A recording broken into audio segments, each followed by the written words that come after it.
Recent speculations have been spreading, and they have infiltrated the safety of our community.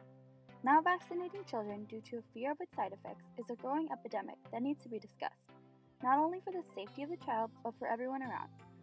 A false news article allegedly exposed the possible connection between the MMR vaccine and autism.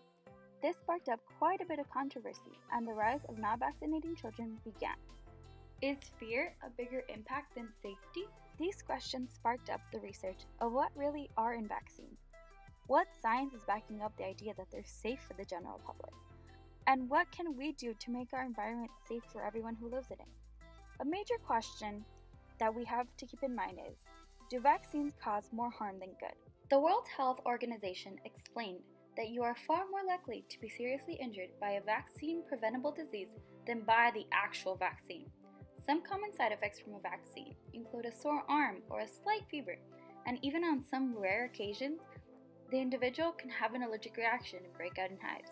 But it can be controlled with medication. However, in the case of polio, the disease can cause paralysis, measles can cause blindness, and some vaccine-preventable diseases can even result in death.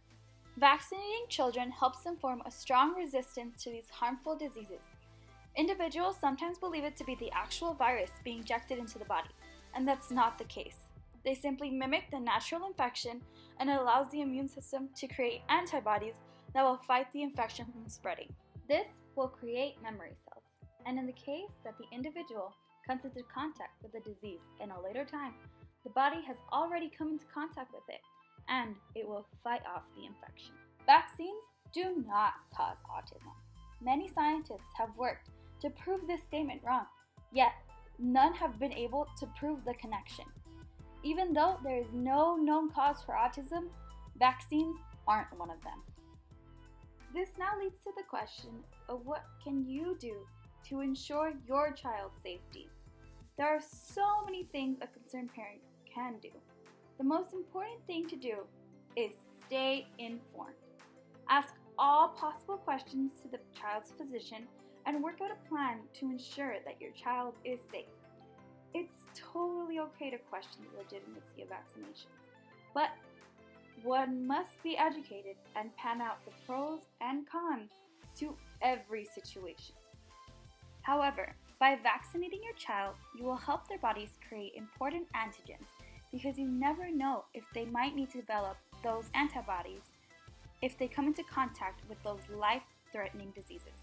Safety is every parent's number one priority, and ensuring your child's health will help ensure the best possible life. The more people that are vaccinated, the fewer chances the pathogen has to capture its next victim, and the closer we are as a society to eliminating the disease once and for all. The measles was considered fully eliminated in the United States back in 2000 because individuals were vaccinating their children. Since then, recent outbreaks have occurred, and it's taken the lives of several thousand individuals, a few hundred this year alone. We can get back to the containment with the help of educating the public and getting vaccinated and vaccinating our children. It all comes down to being informed and making a decision that's going to keep everyone healthy.